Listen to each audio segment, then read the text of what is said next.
டூரி talkies ரசிகர்களுக்கு வணக்கம். வாங்க லென்ஸ் நிகழ்ச்சிக்கு போகலாம்.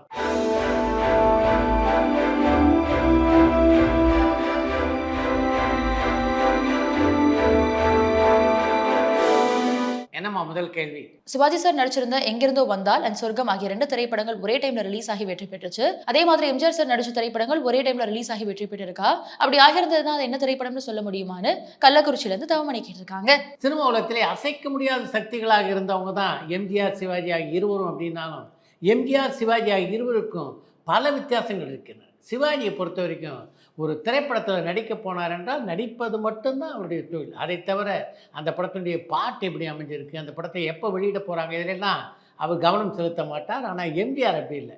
எம்ஜிஆர் ஒரு திரைப்படத்தில் நடிக்கிறார் என்றால் அந்த படம் சம்பந்தப்பட்ட எல்லா விஷயங்களையும் அவர் கவனம் செலுத்துவார். குறிப்பாக அந்த படத்தினுடைய பாடல்கள், பின்னணி இசை சேர்ப்பதிலெல்லாம் கூடுதலாக அக்கறை எடுத்துக்கொள்வார். அதே மாதிரி தான் படத்தினுடைய வெளியீடு. அவருடைய முடிவு இல்லாமல் எந்த தயாரிப்பாளரும் படத்தை வெளியிட்டு விட முடியாது. அதனால தான் அவர் நடித்த 2 திரைப்படங்கள் ஒரே நாளில் வெளியாகாமல் அவர் பார்த்து கொண்டார் அப்படின்னு நினைக்கிறேன். தாயர் சிறந்த கோவிலும் இல்லை அண்ட் குளிச்சா குத்தாலம் ஆகிய பாடல்களை பாடின பழம்பெரும் பாடகியான டி.கே. கலா தான் கில்லி திரைப்படத்துல பிரகாஷ் ராஜ் சாருக்கு அம்மாவா நடிச்சவங்களா? அவங்கள பத்தின கூடுதல் தகவல்களை தான் ஷேர் பண்ண முடியுமான்னு இலங்கையிலிருந்து ரியாஸ் கேட்டிருக்காங்க. கில்லி திரைப்படத்திலே பிரகாஷ் ராய்க்கு அம்மாவாக நடித்திருந்தது பிரபல பின்னணி பாடகியான டி.கே. கலா தான். அவங்கள பின்னணி பாடகியாக அறிமுகம் செய்த பெருமை அருட்செல்வர் ஏ.பி. நாகராஜனுக்கே சொந்தமானது. அவர் தான் அகத்தியர் என்ற திரைப்படத்திலே டி.கே. கலாவுக்கு முதலாக வாய்ப்பு கொடுத்தார். அதுக்கு பின்னாலே தமிழ் தவிர தெலுங்கு, மலையாளம், கன்னடம் ஆகிய மொழியிலே பாடக்கூடிய வாய்ப்பு டி.கே. கலாவுக்கு கிடைத்தது என்றாலும் பல்லாண்டு வாழ படத்துக்காக அவர் பாடிய போய்வா நதியலையே என்ற பாடல் தான் அவரை புகழனின் உச்சத்துக்கு அழைத்து சென்றது என்று சொல்லலாம். 1989ஆம் ஆண்டு ரிலீஸ் ஆன உலகநாயகன் கமல்ஹாசன் சாரினுடைய சாணக்கிய என்ற திரைப்படம் கேரளாலையும் தமிழ்நாட்டிலையும் ஓடி வெற்றி பெற்றுச்சுன்னு நான் கேள்விப்பட்டிருக்கேன். அந்த படம் தமிழ்ல டப் பண்ணப்பட்டிருக்கா?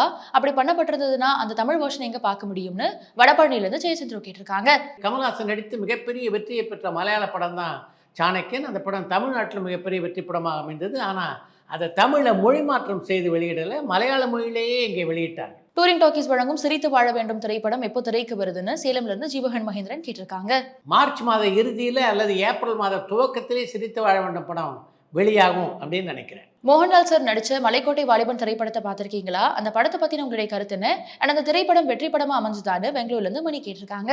மோகன்லால் நடித்த மலைக்கோட்டை வாலிபன் படத்தை ஓடிடியில் தான் பார்ப்பதற்கு நான் முயற்சி பண்ணேன். ஆனால் முழுவதுமாக என்னால் பார்த்து முடிக்க முடியல. அதற்கு காரணம் அந்த படத்துடைய திரைக்கதையிலே ஒரு வேகம் இல்லாமல் இருந்தது தான். மிகப்பெரிய வெற்றி படமாக அந்த படம் அமையவில்லை. ஷைத்தான் படத்தினுடைய ட்ரெய்லரை பார்த்துட்டீங்களா? ட்ரெய்லர் ரொம்ப மிரட்டலா இருக்கு அண்ட் கதையை யூகிக்கவே முடியல. நடிகர் மாதவனுடைய யாவரும் நலம் திரைப்படம் மாதிரியே இந்த திரைப்படமும் சிறந்த படமா அமையுமான்னு இலங்கையிலிருந்து ரியாஸ் கேட்டிருக்காங்க. ஷைத்தான் படத்தினுடைய ட்ரெய்லரை பார்த்தேன். நீங்கள் சொல்லியிருக்கிற மாதிரி மிரட்டலான ஒரு ட்ரெய்லராகத்தான் அது அமைந்திருக்கிறது. யாவரும் நலம் திரைப்படம் எப்படி மாதவனுக்கு ஒரு நல்ல பெயரை பெற்று தந்ததோ அது மாதிரி ஷைத்தான் திரைப்படமும் நல்ல பெயரை பெற்றுத் தருவதற்கான வாய்ப்புகள் இருப்பதாகவே அந்த ட்ரெய்லர் சொல்லுது. லால் சலாம் படத்தினுடைய தோல்வியின் நஷ்டத்தினால லைகா நிறுவனம் அடுத்து ரஜினி சார் நடிக்கிற வேட்டையன் திரைப்படத்தினுடைய சம்பளத்தை குறைக்கிறதுக்கான வாய்ப்பு இருக்கா? அல்லது ரஜினி சார் லைகா நிறுவனத்துடைய வேறொரு படத்துக்கு கால்ஷீட் கொடுக்கறதுக்கான வாய்ப்பு இருக்கான்னு நெல்லையிலிருந்து ஐயப்பன் கேட்டிருக்காங்க.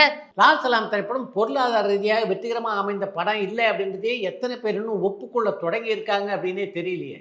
முதல்ல அவங்க அந்த படம் பெரிய வெற்றி படம் இல்லை அப்படின்றத உணர்ந்து கொள்ள வேண்டும். இப்படி உணர்ந்து கொண்டால் தானே இது போன்ற விஷயங்கள்லாம் நடக்கும். சிவாஜி கணேசன் சாரினுடைய திரைப்படங்களை டிஜிட்டல் ரீமாஸ்டர் பண்ணி மறுவெளியீடு செய்யறதுக்கான வாய்ப்பு டூரிங் டாக்கீஸ்க்கு கிடைச்சா முதல்ல எந்த திரைப்படத்தை வெளியிடும்னு சேலம்ல இருந்து ஜீவகன் மகேந்திரன் கேட்டிருக்காங்க. நடிகரும் சிவாஜி கணேசன் நடித்த திரைப்படம் ஏதாவது ஒன்றை மறுவெளியீடு செய்யக்கூடிய வாய்ப்பு எனக்கு கிடைக்குமானா என்னுடைய சாய்ஸ் சிவாஜி இரட்டை வடங்களில் நடித்திருந்த கௌரவம் திரைப்படம் தான். மைக்கேல் மதன காமராஜன் திரைப்படத்தினுடைய கிளைமேக்ஸ்ல வர மலை எங்க இருக்கு அண்ட் உண்மையாவே அப்படி ஒரு வீடு அங்க இருக்கா? அண்ட் அந்த காட்சியை பத்தி உங்களுக்கு தெரிஞ்ச விஷயங்களை ஷேர் பண்ண முடியுமான்னு பொழிச்சலூர்ல இருந்து ராகவ் கேட்டிருக்காங்க. உண்மையாகவே அப்படி ஒரு வீடு இருக்க முடியுமா என்ன? அந்த வீடு சம்பந்தப்பட்ட காட்சிகள்லாம் செட்டு போட்டு படமாக்கப்பட்ட காட்சிகள் தான். நவரச நாயகன் கார்த்திக் சாரினுடைய உடல்நிலை இப்போ எப்படி இருக்கு? அவரை பத்தி நீங்க எந்த செய்தியுமே சொல்லலையே. அவர் இப்போ எப்படி இருக்காருன்னு மதுரையில இருந்து லாரன்ஸ் கேட்டிருக்காங்க. நவரச நாயகன் கார்த்திக் இப்போ எப்படி இருக்காரு, அவருடைய உடல்நிலை எப்படி இருக்குது, இதெல்லாம் தெரிந்து கொள்ள வேண்டும் என்று எனக்கும் ஆசை தான். இதெல்லாம் நம்ம தெரிந்து கொள்ள வேண்டும் என்றால் ஒன்று அவர் ஃபோன் எடுத்து பேசணும், இல்லை நம்ம நேரில் போனால் நம்ம சந்தித்து பேசணும். இது ரெண்டுமே நடக்கலை அப்படின்னும் போது அவருடைய உடல்நிலை பற்றியோ அவர் எப்படி இருக்கிறார் என்பதை பற்றியோ எப்படி தெரிந்து கொள்வது? ஆக்ஷன் கிங் அர்ஜுன் சார் எத்தனை திரைப்படங்கள் இயக்கியிருக்காரு? அதுல எத்தனை திரைப்படம் வசூல் ரீதியா வெற்றி பெற்றிருக்கு அண்ட் எத்தனை திரைப்படம் விமர்சன ரீதியா வெற்றி பெற்றிருக்குன்னு சொல்ல முடியுமான்னு தூத்துக்குடியிலிருந்து முகமது கேட்டிருக்காங்க. ஆக்ஷன் கிங் அர்ஜுன் இதுவரையிலே 12 திரைப்படங்களை இயக்கியிருக்காரு. அந்த 12 திரைப்படங்களில் விமர்சன ரீதியாக பாராட்டை பெற்ற படங்கள்னா 5 திரைப்படங்கள். சினிமால பல வெற்றி பாடல்களை எழுதின குரு விக்ரமை சண்முகம் இப்பெல்லாம் பாடல்களை எழுதுறது இல்லையே, அது ஏன்? அண்ட் அவரை பத்தின அரிய தகவல்கள் இருந்தா ஷேர் பண்ண முடியுமான்னு அன்னம்பேடுல இருந்து குப்பராஜ் கேட்டிருக்காங்க.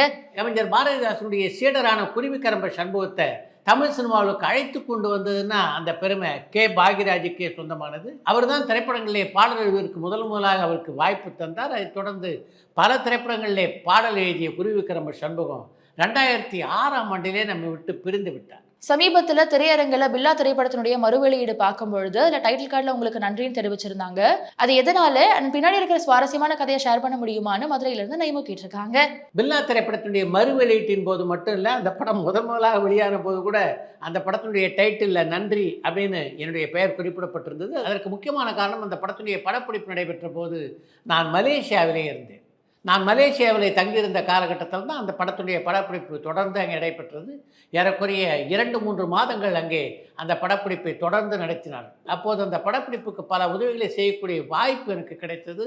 அதன் காரணமாகத்தான் அந்த படத்துடைய தயாரிப்பாளரான ஆனந்தா சுரேஷ் பெருந்தன்மையோடு என்னுடைய பெயரை அந்த படத்துடைய டைட்டில் கார்டிலே போட்டிருக்கிறார். நடிகர்கள் அசோகன் தேங்காய் சீனிவாசனுடைய படங்களை பார்க்கும்பொழுது அவங்க ரொம்ப வருஷமா திரைப்படங்களை நடிக்கிற மாதிரி தோணுது. ஆனா இவங்க 2 பேருமே 50 வயசுலயே மரணம் அடைஞ்சிட்டதா கேள்விப்பட்ட அது உண்மையான காஞ்சிபுரம்ல இருந்து வேல் கேட்டிருக்காங்க.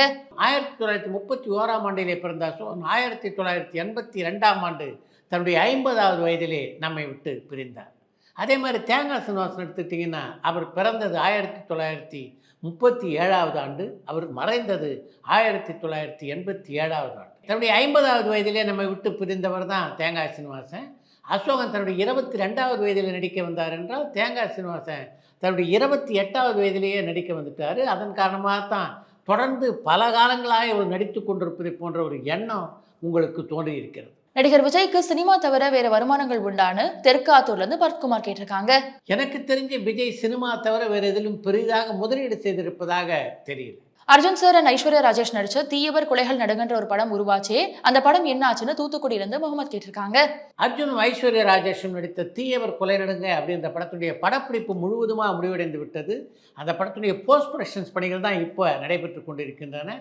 இன்னும் 2 மாதத்திலே அந்த படத்தினுடைய வெளியீடு பற்றிய அறிவிப்பு வெளியாகும். மறைந்த இயக்குனரான வெற்றி துரைசாமியினுடைய என்றாவது ஒரு நாள்ன்ற திரைப்படத்தை எந்த ஓடிடி தளத்துல பார்க்க முடியும்? அந்த படத்தினுடைய டீசர் மட்டும்தான் யூடியூப்ல இருக்குன்னு அன்னம்பேட்ல இருந்து குப்பராஜ் கேட்டிருக்காங்க. என்றாவது ஒரு நாள் திரைப்படத்தை ஜி5 OTT தளத்திலே நீங்கள் பார்க்கலாம். பாரதிராஜா சார் உதவி இயக்குனரா பணியாற்றின பொழுது மேஜர் சுந்தரராஜன் சார் அவரை அவமானப்படுத்தினதாகவும், அதனாலதான் இயக்குனர் பாரதிராஜா சாருடைய படங்களையும் சரி அவருடைய உதவியாளர்களுடைய படங்களையும் சரி மேஜர் சுந்தரராஜன் சார் ஒரு கதாபாத்திரத்தை கூட நடிக்கலையா? இந்த தகவல்கள்லாம் உண்மையான காஞ்சிபுரம்ல இருந்து வேல் கேட்டிருக்காங்க. பாரதிராஜாவோடு தமிழ், தெலுங்கு, ஹிந்தி ஆகிய 3 மொழிகளில் 25க்கும் மேற்பட்ட படங்களில் பல ஆண்டுகளாக நான் பணியாற்றி கொண்டிருக்கிறேன். இன்று கூட பாரதிராஜாவோடு தொடர்பில் இருக்கின்ற அவருடைய உதவி இயக்குனர் நான். எனக்கு தெரிஞ்சு என்கிட்ட இந்த மாதிரி மேஜர் சுந்தரனை பற்றி ஒரு நாள் கூட பாரதிராஜா சொன்னதில்லை. அதனால் நீங்கள் கேள்விப்பட்ட இந்த செய்தி இருக்கே, அது உண்மைக்கு மாறான செய்தி அப்படின்னு தான் நான் நினைக்கிறேன். சார், திரைத்துறையில ஜாதி பார்ப்பாங்களா? இப்போ இருக்க மாதிரி தெரியல, ஆனா அந்த காலகட்டத்தில் ஜாதி பார்த்தாங்களான்னு சென்னையில இருந்து சதீஷ் கேட்டிருக்காங்க. தமிழ் சினிமாவை பொறுத்த வரைக்கும் எல்லாரும் ஒரே ஜாதி தான், அது சினிமா ஜாதி. அதனால அன்று முதல் இன்று வரையிலே இங்கே யாரும் ஜாதி பார்ப்பதாகவோ பார்த்ததாகவோ எனக்கு தெரியல.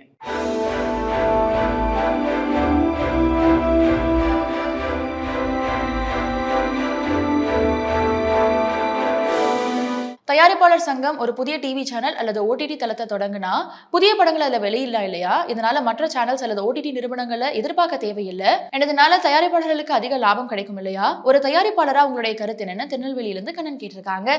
தமிழ் திரைப்பட தயாரிப்பாளர் சங்கம் சார்பாக ஒரு தொலைக்காட்சியை தொடங்கினார்கள் என்றால் நிச்சயமாக தமிழ் பட தயாரிப்பாளர்களுக்கு அது பெரிய அளவிலே உதவிகரமாக இருக்கும். அது மட்டும் இல்லாமல் தமிழ் திரைப்பட தயாரிப்பாளர் சங்கத்துக்கும் பொருளாதார ரீதியாக அது மிகப்பெரிய உதவி செய்யும் அப்படின்றது என்னுடைய எண்ணம். அப்படி ஒரு முயற்சியை தமிழ் திரைப்பட தயாரிப்பாளர் சங்கம் மேற்கொள்ள வேண்டும் என்று பல ஆண்டுகளுக்கு முன்னால் விஷால் தலைவராக இருந்தபோதே அவரை சந்தித்து ஏறக்குறைய 2 மணி நேரம் அதற்கான சாத்தியக்கூறுகளை எல்லாம் அவருக்கு நான் எடுத்து சொன்னேன். உடனடியாக செய்வதாக அப்போ விஷாலும் சொன்னார். ஆனால் இன்று வரையிலே அது நடக்கலை. நடந்ததென்றால் நிச்சயமாக தமிழ் திரைப்பட தயாரிப்பாளர்களுக்கு அது ஒரு விடிவெள்ளியாக இருக்கும் அப்படின்றது தான் என்னுடைய எண்ணம். அடுத்து இன்று ஒரு தகவல். ஏபி நாராயணனுடைய இயக்கத்தில் உருவான காரைக்கால் அம்மையார் படத்துக்காக தக தக தக தகவென ஆடவா சிவசக்தி சக்தி சக்தியோடு ஆடவா என்று தொடங்குகின்ற ஒரு பாடலை எழுதியிருந்தார் கண்ணதாசன். இந்த பாட்டுக்கு மிக அற்புதமாக இசையமைத்திருந்தார் குன்னக்குடி வைத்தியநாதன். அந்த பாட்டை பாடியது இசையரசியான கேபி சுந்தராம்பாள். பாட்டு ரொம்ப நல்லா இருந்திருக்கு, யார் இந்த பாட்டுக்கு நடனமாட போகிறாங்க என்று ஏபி நாராயணனிடம் கேபி சுந்தராம்பாள் கேட்க ஸ்ரீவித்யா என்று பதில் சொன்னார் ஏபி நாராயணன். அது சின்ன வயசுலேருந்தே மேடையில் ஆடுற பொண்ணு அற்புதமாக ஆடிடும், சரி கூட ஆடப்போகிற பையன் யார் என்று கேபி சுந்தராம்பாள் கேட்க பையன் கோயம்புத்தூரை சேர்ந்தவன் என்றார் ஏபி நாகராஜன். கோயம்புத்தூர் பையன் பரதநாட்டியம் ஆட போகிறானா, அவனுக்கு பரதநாட்டியம் தெரியுமா என்று அந்த அம்மையார் கேட்டபோது தெரியாது, கற்றுக்கிட்டு நல்லா ஆடிடுவான் என்றார் ஏபி நாகராஜன். எனக்கு ஒன்று புரிஞ்சு போச்சு, நான் உயிரோடு இருக்க வரைக்கும் இந்த பாட்டு நீ படமாக்க மாட்டேன்னு நினைக்கிறேன் என்று ஏபி நாகராஜனுக்கு பதில் சொன்னார் கேபி சுந்தராம்பாள். அவங்க இப்படி பேசியிருந்த கேட்ட உடனே அந்த படத்திலே அந்த வேடத்தை ஏற்று நடனமாட இருந்த சிவகுமாருக்கு அப்படியே வியர்த்து விட்டது என்று தான் சொல்ல வேண்டும். இப்படிப்பட்ட விமர்சனங்கள் இருந்த நிலையில தான் அந்த பாட்டுக்கு நடனமாட தன்னை தயார்படுத்தி கொள்ள வேண்டிய ஒரு சூழ்நிலையில் இருந்தார் சிவகுமார். ஒரு நாள் இல்லை, 2 நாள் இல்லை, தொடர்ந்து 15 நாட்கள் அந்த பாடலுக்காக கடும் பயிற்சியை எடுத்துக்கொண்டார் சிவகுமார். அந்த பயிற்சியெல்லாம் முடிந்து விட்டு அந்த படத்துடைய படப்பிடிப்புக்கு வந்தவர் அந்த படப்பிடிப்பில் ஆடியதை பார்த்து இந்த பையன் எப்படி ஆடுவான் அப்படின்னு முதல்ல கேள்வி கேட்ட கேபி சுந்தராம்பாள் அப்படியே அசந்து போனார் என்று தான் சொல்ல வேண்டும். எப்படிப்பா இந்த பொண்ணோட போட்டி போட்டு இவ்வளோ அழகாக ஆடினேன் அப்படின்னு சிவகுமாரை பார்த்து கேபி சுந்தராம்பாள் கேட்டபோது சிவகுமார் அடைந்த மகிழ்ச்சிக்கு அளவே இல்லை. தான் இத்தனை நாள் பட்ட கஷ்டம் வீணாகவில்லை அப்படின்னு தன்னுடைய மனதுக்குள்ளேயே மகிழ்ச்சி அடைந்தார் சிவகுமார்.